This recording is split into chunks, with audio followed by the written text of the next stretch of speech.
কত AC land, OC, DC, SP, মন্ত্রী, minister বেহিসাব,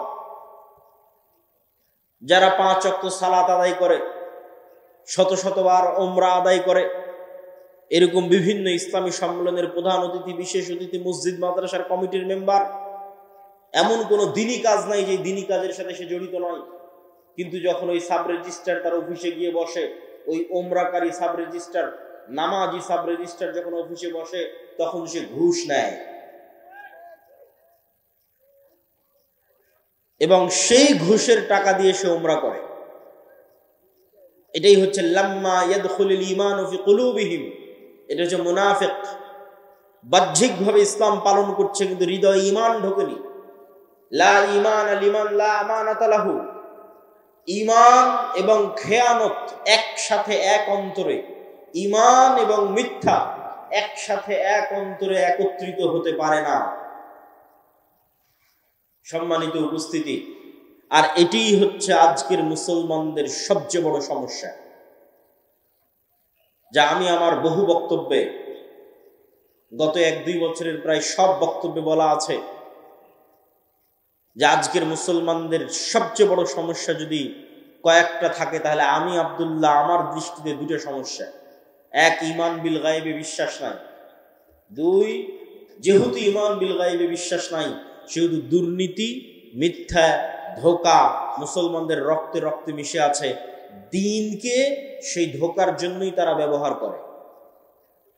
গত 16 বছর তাহাজ্জুদের সালাত আদায় করে সেই ধোঁকার কাজেই ব্যবহার করা হয়েছে। এটা হচ্ছে ধোঁকা দেওয়ার গেম। নিজেকে ধোঁকা দেওয়া, আল্লাহর সাথে মজাক এবং ঠাট্টা করা, আল্লাহকে ধোঁকা দেওয়ার চেষ্টা করা, জনগণকে ধোঁকা দেওয়ার চেষ্টা করা, নিজেকে ধোঁকা দেওয়ার চেষ্টা করা। আজকে আপনি যান পৃথিবীর যে কোনো প্রান্তে, ইউরোপ, আমেরিকা, সৌদি, কুয়েত, কাতার, বাহরাইন, লিবিয়া, মুসলমানেরা যত বেশি পরিমাণে মিথ্যা ডকুমেন্ট দিয়ে, মিথ্যা কথা বলে, মিথ্যা দালালি করে যত বেশি পরিমাণে বিভিন্ন জায়গায় যুক্ত আছে, আমার জানা নাই পৃথিবীর আর কোনো দ্বিতীয় জাতি এত বেশি পরিমাণে মিথ্যার আশ্রয় নিয়ে, এত বেশি পরিমাণে দুর্নীতির আশ্রয় নিয়ে, এত বেশি পরিমাণে ধোঁকার আশ্রয় নিয়ে পৃথিবীতে কাজ করছে, আমার জানা নাই। আর এটি হচ্ছে মুসলমানদের গোলামির সবচেয়ে বড় কারণ। কেননা এই স্বভাবটাই গোলামির স্বভাব, এবং এই সেম স্বভাব বানু ইসরাইলের মধ্যে ছিল। বানু ইসরাইলেরা নবীর সন্তান, ইসহাক, ইব্রাহিম, ইয়াকুবের সন্তান, ইউসুফের ভাই, 11 ভাই এবং ইউসুফ আলাইহিস সালাতু ওয়াস সালাম তাদের সন্তান, বেনিয়ামিনের সন্তান। কিন্তু নবীদের সন্তান হওয়ার পরেও তারা ধোঁকা, মিথ্যা, দুর্নীতিতে পারদর্শী ছিল এবং এটি তাদের রক্ত মাংসের সাথে মিশে গেছিল। আল্লাহ বললেন, দাউদের তেলাওয়াত শুনে মাছ শনিবারের দিন দাউদের জাবুরের তেলাওয়াত শুনে নদীর ধারে চলে আসে। তোমরা শনিবারের দিনে মাছগুলোকে ধরিও না। এই সমস্ত ধোঁকাবাজ, দুর্নীতিগ্রস্ত, মিথ্যুক মুনাফিকরা কি করলো? শনিবারের দিনে মাছগুলোকে বেড়া দিয়ে, বানা দিয়ে ঘিরে রাখলো, ধরলো না। শনিবার পার হওয়ার পর রবিবারের দিন ওই মাছগুলোকে ধরলো। কি পরিমাণ চালাকি, কি পরিমাণ 2 নাম্বারি, কি পরিমাণ ধূর্তামি! তাদের এই চালাকি, দুর্নীতি, ধূর্তামি, মিথ্যা দিয়ে পবিত্র কোরআন আল্লাহ সুবহানাহু ওয়া তাআলা বানু ইসরাইলের এই ঘটনাগুলো দিয়ে পরিপূর্ণ করে রেখেছে। এই সেম সিচুয়েশন, সেম অবস্থা আজকের মুসলমানদের। আজকের মুসলমানদের এই হৃদয় বিদারক করুণ দৃশ্য আরো বাস্তব হয়ে ফুটে ওঠে যদি আপনি ফিলিস্তিনের মুসলমানদের অবস্থা দেখেন। ফিলিস্তিনে যারা ত্রাণের কাজ করতে গেছে, তারা এই বিষয়ে খুব সম্যক অবগত যে মিশরে 1 কেজি আটার দাম কত, মিশরে 1 কেজি চিনির দাম কত, মিশরে একটা ছাগলের দাম কত, 1 কেজি দুম্বার গোস্তের দাম কত। ওই সেম জিনিসটা যখন মিশর থেকে গাজায় ঢুকতেছে, তখন গাজায় সেটির দাম হয়ে যাচ্ছে 10 গুণ, 15 গুণ, 20 গুণ, 50 গুণ পর্যন্ত। এই যে দাম বাড়ানোর যে সিন্ডিকেট, এই সিন্ডিকেটের সাথে পৃথিবীর কোনো ইহুদি জড়িত নাই, এই সিন্ডিকেটের সাথে ইসরায়েল জড়িত নাই, মুসলমানদের পাঠানো ত্রাণের টাকার উপর যে সিন্ডিকেট গড়ে উঠেছে, এই সিন্ডিকেট মুসলমানেরাই তৈরি করেছে। এটা সত্য। তারা নিজের ভাইয়ের রক্তের উপর বিজনেস করতেছে। সম্মানিত উপস্থিতি, এই অবস্থা সারা বিশ্বের মুসলমানদের মধ্যে নেতৃত্বের প্রকৃত গুণটা নাই। আর এই নেতৃত্বের প্রকৃত গুণ যেন তৈরি না হয়, এই জন্য দুটা কালচার মুসলমানদের মধ্যে কন্টিনিউ রাখা আছে, যাতে মুসলমানেরা প্রকৃত নেতা হিসেবে কোনোদিন তাদের জন্ম না হতে পারে। প্রকৃত নেতা, নাম কাস্তে নেতা বলিনি। প্রকৃত নেতার জন্মগত গুণ, সে বলবে সত্য, করবে ন্যায়। যেই সত্যবাদী ন্যায়পরায়ণ সেই নেতা। পৃথিবীতে যেখানে যে অবস্থায় আছে, সে বাই ডিফল্ট জন্মগত আল্লাহর বাছাইকৃত নেতা। সত্যবাদী এবং ন্যায়পরায়ণ যদি হয়, আমানতদার যদি হয়। পৃথিবীর কোন নবী রাসূল মিথ্যুক অবস্থায়, দুর্নীতিবাজ, ধোঁকাগ্রস্ত অবস্থায় প্রেরিত হননি। জন্মগত সত্যবাদী, আমানতদার অবস্থায় প্রেরিত হয়েছেন। তাওহীদের দাওয়াত দিয়েছেন ওহী পাওয়ার পরে, কিন্তু জন্মগত এই গুণে তারা গুণান্বিত ছিলেন। কেন? এটা নেতার গুণ। কিন্তু মুসলমানদের মধ্যে যেন এই নেতৃত্বের গুণ তৈরি না হতে পারে, এই জন্য ডেমোক্রেটিক কালচার, গণতন্ত্রের কালচার মুসলমানদের মধ্যে দেওয়া আছে। কেন? গণতন্ত্র এমন এক কালচার যে এখানে এক দলের নেতা আর এক দলের নেতার বিরুদ্ধে মিথ্যে তো বলবেই। নিজ দলের একই আসনের মনোনয়ন প্রার্থী 1 জন, 5 জন, 10 জন নেতাও একই দলের নিজের আসনের প্রতিদ্বন্দ্বী মনোনয়ন প্রার্থীর বিরুদ্ধে মিথ্যা বলবে। কেননা মিথ্যা না বললে টিকতে পারবে না, চলতে পারবে না। গীবত, পরহিংসা না করলে টিকতে এবং চলতে পারবে না। তাহলে যে একবার মিথ্যা বলে ফেললো, যে মিথ্যার কালচারে একবার নিজেকে জড়িয়ে ফেললো, তার দ্বারা কোনোদিন প্রকৃত নেতৃত্ব হবে না।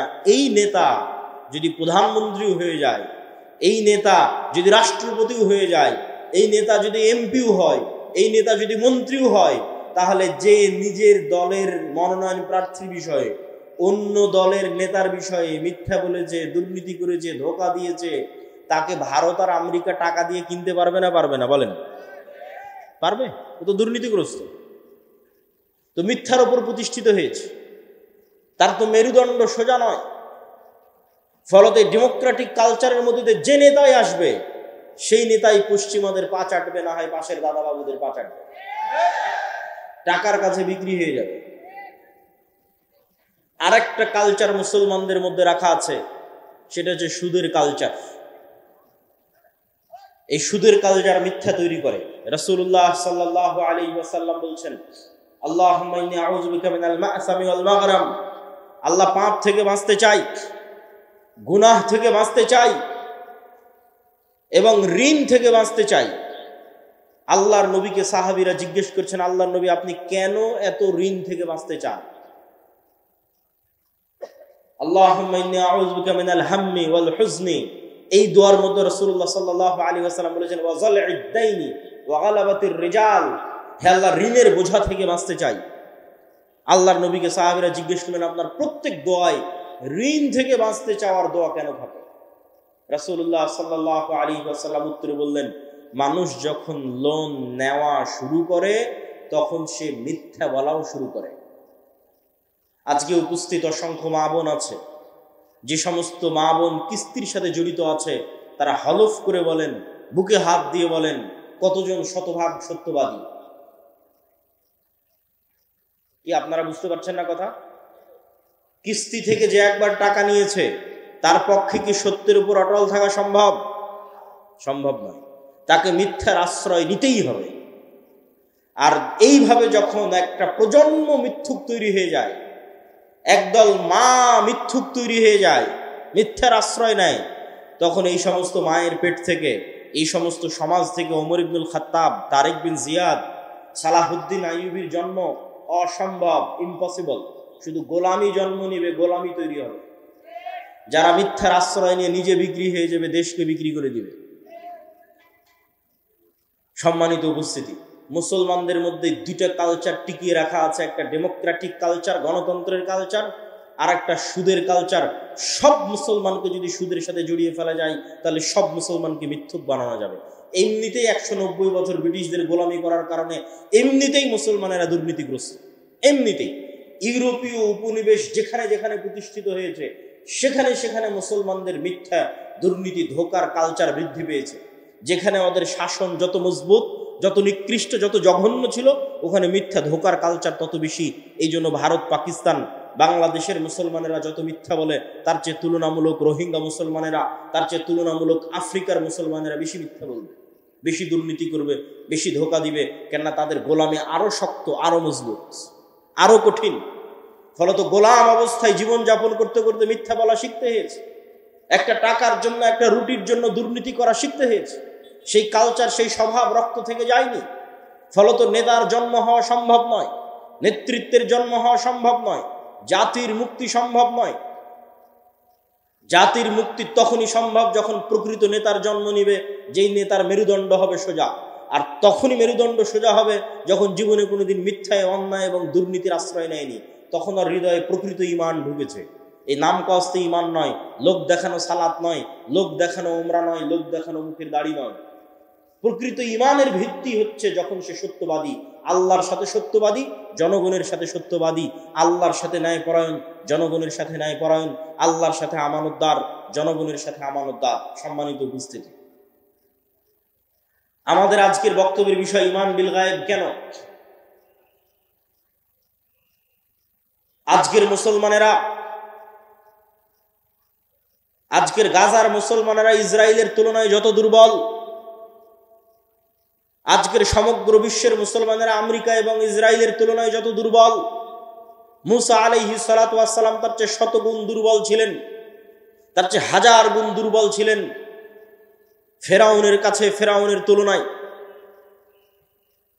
আপনাদের এই গোদাগাড়ি মাটি কাটার চরের একজন কৃষককে যদি বলা হয়, একজন রাখালকে যদি বলা হয়, একজন কাজের লোককে যদি বলা হয় যে তোমাকে দাওয়াত দিতে হবে ডোনাল্ড ট্রাম্পের কাছে গিয়ে, তাহলে আপনাদের এই মাটি কাটা গোদাগাড়ির একজন চরের মানুষ ডোনাল্ড ট্রাম্পের কাছে গিয়ে দাওয়াত দিবে। ওই ডোনাল্ড ট্রাম্পের কাছে এই মানুষ যত অসহায় তার চেয়ে বেশি অসহায় মুসা আলাইহিস সালাম ছিলেন। কেন? এই চরের মাটি কাটা গোদাগাড়ির এই চরের মানুষের নিজের জমি জায়গা আছে, নিজের বাপ মায়ের পরিচয় আছে, নিজের আত্মীয় স্বজন আছে, নিজের গ্রাম বাড়ি আছে। আর মুসা আলাইহিস সালাতু ওয়াস সালাম সেই গোলাম কওমের মেম্বার, যাদের প্রত্যেক পুরুষকে জবাইয়ের আদেশ দেওয়া আছে, যার পিতামাতার পরিচয় তিনি বুক ফুলিয়ে ফেরাউনের সামনে দিতে পারবে না, পিতামাতার পরিচয় গোপন রেখে ফেরাউনের বাড়িতে মানুষ হতে হয়েছে। মা তার পরিচয় মুখ ফুলিয়ে বলতে পারেনি এটা আমার সন্তান। সেই গোলাম কওমের সন্তান মুসা আলাইহিস সালাতু ওয়াস সালাম। শুধু কি তাই, মুসা আলাইহিস সালাতু ওয়াস সালামকে যখন নবী বানানো হচ্ছে তখন উনি মানুষের বাড়ির কাজের চাকর, 10 বছর থেকে একজন মানুষের বাড়িতে কাজ করতেছেন। শুধু কি তাই, মুসা আলাইহিস সালাতু ওয়াস সালামকে যখন নবী বানানো হচ্ছে তখন তিনি হত্যার আসামি, ফাঁসির দণ্ডপ্রাপ্ত আসামি। মুসা আলাইহিস সালাতু ওয়াস সালামকে সেই ব্যক্তির বিরুদ্ধে দাওয়াত দিতে পাঠানো হচ্ছে যেই ব্যক্তির কাছে তিনি ফাঁসির দণ্ডপ্রাপ্ত আসামি। শুধু কি তাই, যেই ব্যক্তির তিনি এক সময় নিমক খেয়েছেন, যেই ব্যক্তির বাড়িতে তিনি বড় হয়েছেন, তার বিরুদ্ধে তিনি কিভাবে দাঁড়াবেন, তার সামনে কিভাবে দাঁড়াবেন? না আছে বংশ পরিচয়, না আছে ব্যক্তি পরিচয়। সম্মানিত উপস্থিতি, মুসা আলাইহিস সালাতু ওয়াস সালাম আজকের আমার এবং আপনার তুলনায়, আমি তো উদাহরণ দিয়েই বলে দিলাম যে আপনাদের যে কোনো একজন উঠে এখন তাকে বলা হচ্ছে যাও ডোনাল্ড ট্রাম্পের কাছে দাওয়াত দাও, এইটা আজকের দুনিয়াবি বৈষয়িক দিক থেকে যত অসম্ভব, মুসা আলাইহিস সালাতু ওয়াস সালামের ফেরাউনের কাছে দাওয়াত দিতে যাওয়া ছিল তার চেয়ে বেশি অতুলনীয়, বেশি অসম্ভব। কিন্তু মুসা আলাইহিস সালাম পারলেন কিভাবে? মুসা আলাইহিস সালাতু ওয়াস সালামের সফলতার রহস্য কোথায়? মুসা আলাইহিস সালাতু ওয়াস সালাম তখনই সম্ভব ফেরাউনের সামনে বুক ফুলিয়ে দাওয়াত দেওয়া যখন মুসা আলাইহিস সালাতু ওয়াস সালামের অন্তরে ঈমান বিল গায়েব, ইয়াকিনের লেভেলে, যে চোখে যা দেখা যাচ্ছে তাই সব নয়, এর বাইরে আড়ালে গায়েব আছে, গায়েবী মদদ আছে, আল্লাহর ক্ষমতা, আল্লাহর অস্তিত্ব, আল্লাহর শক্তি, ফেরেশতার অস্তিত্ব, নূরের অস্তিত্ব, এগুলো সম্পর্কে যখন মুসা আলাইহিস সালাতু ওয়াস সালামের ইয়াকিন অর্জিত হবে, গায়েবের উপর যখন মুসা আলাইহিস সালামের ইলমে ইয়াকিন হাসিল হবে, তখন মুসা আলাইহিস সালামের কাছে এই বিশাল ফেরাউনের সাম্রাজ্য একটা ধূলিকণার চাইতেও, একটা পিঁপড়ার চাইতেও দুর্বল মনে হবে। এবং ওই ইলমে ইয়াকিন আল্লাহ মুসা আলাইহিস সালাতু ওয়াস সালামকে দিয়েছিলেন। কিভাবে দিয়েছিলেন? মুসা আলাইহিস সালাতু ওয়াস সালামকে আল্লাহ বলেননি, মুসা এই যে জান্নাত থেকে একটা লাঠি নিয়ে আসলাম, এটা খুব ভয়ঙ্কর, ম্যাজেস্টিক, চমৎকার জাদুর লাঠি, এই লাঠি যদি তুমি ছাড়ো এই লাঠি সাপ হয়ে যাবে। জি না। দুনিয়াতে যত জাদুকর আছে, কবিরাজ আছে, যত সাপ খেলা দেখানো সাপুড়ে আছে, এদের নিজের প্রশিক্ষণ দেওয়া সাপ আর নিজের কাছে যত্নের সাথে রাখা পাথর আর লাঠি দিয়ে এদেরকে জাদু দেখাতে হয়। আপনি একটা দিবেন, সেটা দিয়ে পারবে না। তো মুসা আলাইহিস সালাতু ওয়াস সালামকে আল্লাহ সুবহানাহু ওয়া তাআলা এটা বলেননি এই যে জান্নাত থেকে লাঠি নিয়ে এসে দিলাম এটা এখন সাপ হবে, আসমান থেকে এক বিশাল স্বর্ণের লাঠি নিয়ে এসে দিলাম এটা সাপ হবে। জি না। মুসা, তুমি যেই লাঠি নিজে ব্যবহার করছো, সাধারণ একটা গাছের 10 বছর 15 বছর 20 বছর আগে যেই লাঠি কেটে তুমি কাড়াল বানিয়েছো, রাস্তা অতিক্রম করো, গর্ত অতিক্রম করো, আউড় এবং ধান শুকাও, সেই লাঠি, যে লাঠি তুমি ব্যবহার করছো, আমি যদি 5-10 বছর থেকে এই ফোন ব্যবহার করি, 15 বছর থেকে এই বই ব্যবহার করি, আমার হাতে থাকে, তাহলে এই বই, আমার হাতে থাকা বই আজকে নতুন করে এসে কেউ দিচ্ছে না, এই নাও জান্নাত থেকে একটা বই দিলাম, এই বই এখন সাপ হয়ে যাবে। জি না। তুমি যেটা ব্যবহার করতেছো র্যান্ডমলি যেই লাঠি, সেই লাঠি আমি তোমার চোখের সামনে সাপ বানিয়ে দেবো। বলেন আল্লাহু আকবার। এটা হচ্ছে আল্লাহর শক্তি, যাতে মুসা আলাইহিস সালাতু ওয়াস সালামের ইলমে ইয়াকিন হাসিল হয় গায়েবের উপর। সম্মানিত উপস্থিতি, তাহলে আজকের মুসলমানেরা পরাজিত কেন? ইলমে গায়েবে ইয়াকিন নাই। মুসা আলাইহিস সালাম বিজয়ী কেন? ইলমে গায়েবে ইয়াকিন ছিল।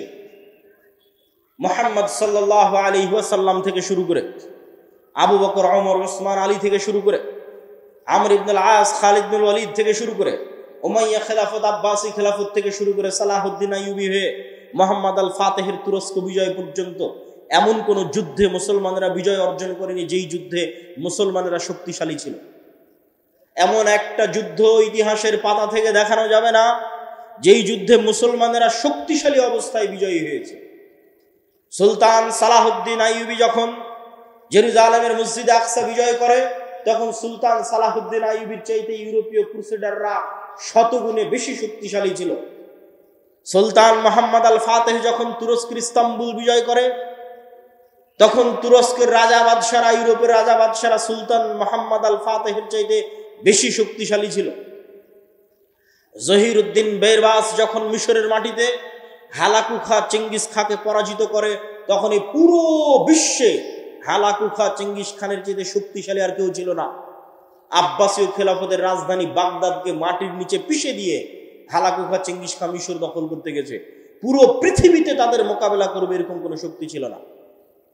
মুহাম্মদ সাল্লাল্লাহু আলাইহি ওয়াসাল্লাম যখন বদরে অবতীর্ণ হয়েছে, উহুদে অবতীর্ণ হয়েছে, খন্দকে অবতীর্ণ হয়েছে, তখন মুহাম্মদ সাল্লাল্লাহু আলাইহি ওয়াসাল্লামের চেয়ে মক্কার কাফের, কুরাইশ, মুশরিকরা কয়েক শতগুণ বেশি শক্তিশালী ছিল দুনিয়াবি অস্ত্রপাতি এবং সাজ সরঞ্জামের দিক থেকে।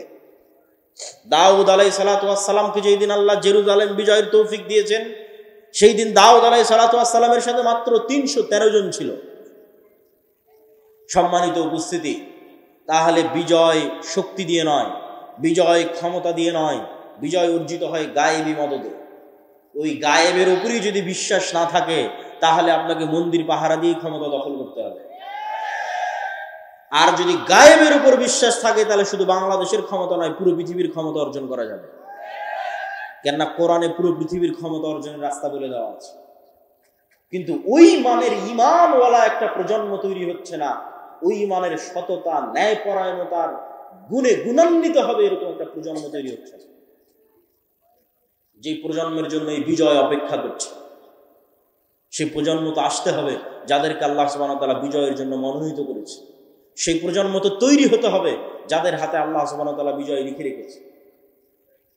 সম্মানিত উপস্থিতি, আজকে আমরা ঈমান বিল গায়বের একটা অংশের উপর আলোচনা করব, আল ঈমান বিল মালাইকা, ফেরেশতাদের উপর ঈমান। ফেরেশতাদের অস্তিত্ব, ফেরেশতাদের ক্ষমতা, ফেরেশতাদের উপস্থিতি, ফেরেশতাদের কাজ। আজকে আমরা এবং আপনারা এখানে উপস্থিত আছি, এটা যতটুকু সত্য তার চেয়ে বেশি সত্য ফেরেশতাদের অস্তিত্ব। এইটার মতো নয়, এটার চেয়ে বেশি। আপনি যদি আপনার পিতামাতার সন্তান হন, তাহলে আপনার পিতামাতার অস্তিত্ব আপনার কাছে যত সত্য, আর আপনার পিতামাতার কাছে আপনি সন্তান হিসেবে সন্তানের অস্তিত্ব যত সত্য, তার চেয়ে বেশি সত্য আপনার সাথে আপনার পিতামাতার সাথে ফেরেশতা আছে, এটা বেশি সত্য।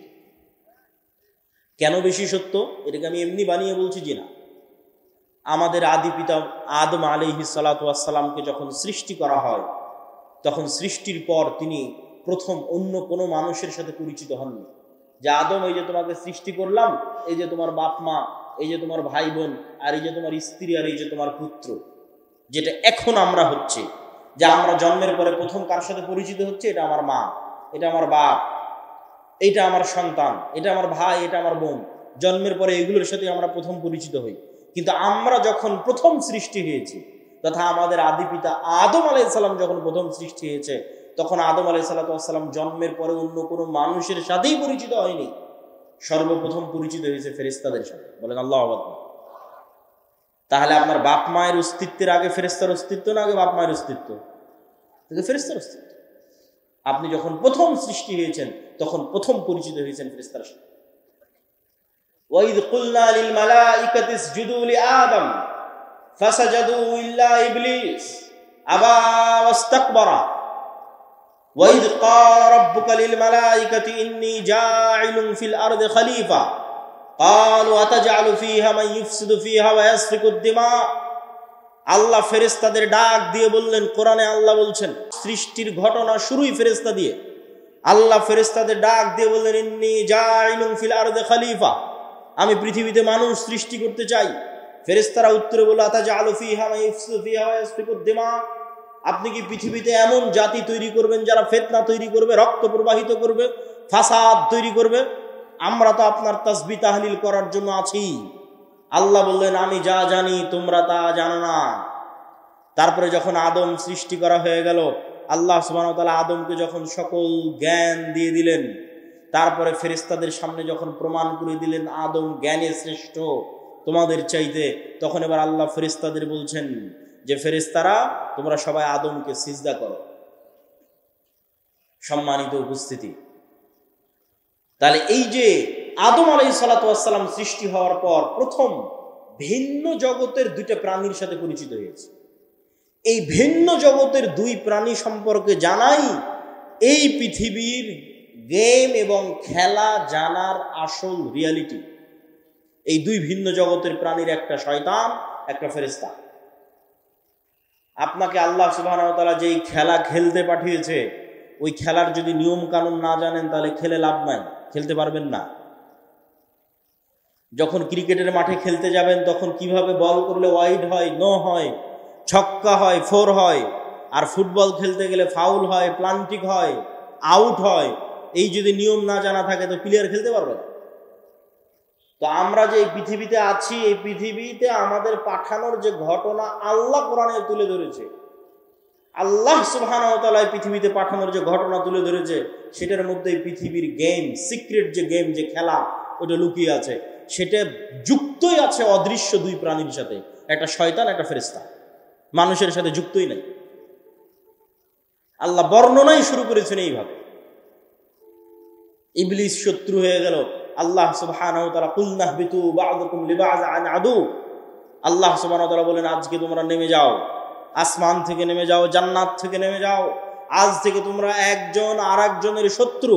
ফাইম্মা ইয়াতিয়ান্নাকুম মিন্নি হুদান ফামান তাবিআ হুদায়া ফালা খাউফুন আলাইহিম ওয়ালা হুম ইয়াহজানুন। তোমরা একজন আর একজনের শত্রু, তবে আমার পক্ষ থেকে হেদায়েত আসবে, হেদায়েতের নূর আসবে। এই নূর দিয়ে যাদের কলব আলোকিত হবে, যাদের হৃদয় এই নূরের আলোতে আলোকিত হবে, তাদের জন্য এই শয়তান কোনো ক্ষতি করতে পারবে না। আর যাদের কলব এই নূরের আলোয় আলোকিত হবে না, এই শয়তান তাদের সবচেয়ে বড় শত্রু, আদুউম মুবিন, সবচেয়ে বড় শত্রু। আর একমাত্র প্রকৃত বন্ধু হচ্ছে ফেরেশতা, আর একমাত্র শত্রু হচ্ছে শয়তান। যে আপনার নামে মিথ্যা অপবাদ দিয়েছে, জমি দখল করে নিয়েছে, টাকা মেরে নিয়েছে, ওর চেয়ে বড় শত্রু শয়তান। আর যে আপনার সাথে রাত দিন আড্ডা দিচ্ছে, আপনাকে বিড়ি সিগারেট খাওয়ার দাওয়াত দিচ্ছে, ওর চাইতে আপনার হিতাকাঙ্ক্ষী প্রকৃত বন্ধু হচ্ছে ফেরেশতা।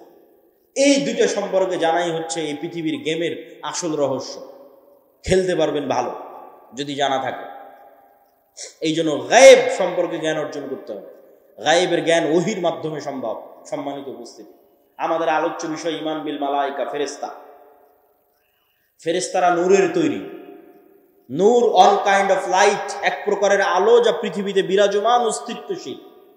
ঠিক এই আলো যেমন পৃথিবীতে বিরাজমান অস্তিত্বশীল, সূর্যের আলো যেমন বিরাজমান অস্তিত্বশীল, নূরের আলো পৃথিবীতে বিরাজমান অস্তিত্বশীল। তবে নূরের আলো সূর্যের আলো নয়। নূরের আলো এই লাইট, বৈদ্যুতিক লাইটের আলো নয়। এটা এক প্রকারের আলো যা পৃথিবীতে অস্তিত্বশীল, যেমন সূর্যের আলো অস্তিত্বশীল, যেমন এই লাইটের আলো অস্তিত্বশীল। এবং এই নূর মানুষের কালবে তৈরি হয়, কানে তৈরি হয়, চোখে তৈরি হয়, মানুষের ডানে বামে সামনে নিচে উপরে সর্বত্র নূর তৈরি হয়। মানুষের আমল নূর তৈরি করে। কোরআন নূর, দ্বীন ইসলাম নূর। এই নূর সম্পর্কে রাসূলুল্লাহ সাল্লাল্লাহু আলাইহি ওয়াসাল্লাম বলছেন,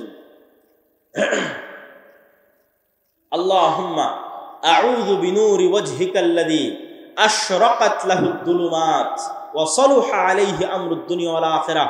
হে আল্লাহ, আপনার চেহারা যেই নূর দিয়ে ঢাকা আছে, সেই নূরের দোহাই দিয়ে আপনার কাছে পরিত্রাণ চাচ্ছি, যেই নূরের উপর আসমান এবং জমিনের সকল কাজ একটা আর একটার সাথে কানেক্টেড, যেই নূরের মাধ্যমে। হিজাবুহু নূর লাউ কাশাফাহু লাহরাকাত সুবহাত ওয়াজহি। আল্লাহর চেহারার পর্দা হচ্ছে নূর। আল্লাহ এবং সৃষ্টিজীব, আল্লাহ এবং আসমান জমিন, এই দুইটার মধ্যে আর হিসেবে, পার্থক্যকারী হিসেবে সারা আসমান এবং জমিনে বিরাজমান আছে নূর। এটাই গায়েব। যদি এই নূরের পর্দা সরিয়ে নেওয়া হতো, লাউ কাশাফাহু লাহরাকাত সুবহাত ওয়াজহি, তাহলে আল্লাহর চেহারার তাজাল্লিতে আসমান এবং জমিন জ্বলে পড়ে ছারখার হয়ে যেত। এই নূর সম্পর্কে রাসূলুল্লাহ সাল্লাল্লাহু আলাইহি ওয়াসাল্লাম বলেন, আল্লাহুম্মা জাআল ফি কলবি নূরা। হে আল্লাহ, আমার হৃদয়ে নূর তৈরি করে দেন। ওয়া ফি সামঈ নূরা, আমার কানে নূর তৈরি করে দেন। ওয়া ফি বাসরি নূরা, আমার চোখে নূর তৈরি করে দেন। আমার সামনে পিছনে ডানে বামে সর্বত্র নূর তৈরি করে দেন। তাহলে নূর এমন একটা অস্তিত্বশীল বিষয় যা তৈরি হতে পারে। আপনার চোখের পাওয়ার যেমন ধরা পড়ে, বাস্তবে তো ধরা পড়ে না। বাস্তবে তো দেখলে চোখ ঠিকই আছে, কিন্তু মেশিনে দেওয়ার পর যখন ধরা পড়ে যে চোখের পাওয়ার কমে গেছে, কাজের বাস্তবায়নে যখন অনুভূতি দেখেন যে না, আমি কম দেখতে পাচ্ছি, তো আপনার চোখের পাওয়ারের কম বেশি যেমন সত্য, আপনার চোখে নূর আছে অথবা না, এটা তার চেয়ে বেশি সত্য। আপনার হার্টবিট যেমন কাঁপতেছে, রক্ত যেমন প্রবাহিত হচ্ছে, এই রক্তের প্রেসার চোখে দেখা যায় না, কিন্তু যখন ঠিকই যন্ত্র ধরা হচ্ছে তখন রক্তের প্রেসার উঠে আসতেছে। শরীরের তাপমাত্রা চোখে দেখা যায় না, কিন্তু যখন ঠিকই থার্মোমিটার ধরা হচ্ছে তখন উঠে আসতেছে। এই থার্মোমিটারে শরীরের তাপমাত্রা যত সত্য, এই রক্তের প্রেসার যত সত্য, এই হার্টবিট যত সত্য, এই হার্টের মধ্যে নূর তৈরি হয় তার চেয়ে বেশি সত্য। সম্মানিত উপস্থিতি, আমি বলিনি, রাসূলুল্লাহ সাল্লাল্লাহু আলাইহি ওয়াসাল্লামের হাদিসের অনুবাদ করছি। এটাই গায়েব। এই গায়েব সম্পর্কে যত জ্ঞান অর্জন করবেন তত আপনার জন্য এই পৃথিবীতে চলা সহজ হয়ে যাবে। আজকে এখানে আব্দুর রাজ্জাক বিন ইউসুফ, আব্দুল্লাহ বিন আব্দুর রাজ্জাক আসবে, এটা শোনার পর যারা এখানে উপস্থিত হয়েছেন তাদের অন্তরে বিন্দু মাত্র হলেও নূর আছে, এই জন্য এখানে উপস্থিত হতে পেরেছে। আর যারা শোনার পরও, কোনো কাজ না থাকার পরও, জরুরি প্রয়োজন না থাকার পরও আসেননি, খোঁজ নিয়ে দেখেন, বিশেষ করে যদি 3 জুমা পরস্পর মিস দিয়ে থাকে, তাহলে খাতামাল্লাহু আলা কুলুবিহিম, ওর অন্তরে চুল পরিমাণও নূর নাই, ওটা একটা মৃত হৃদয়।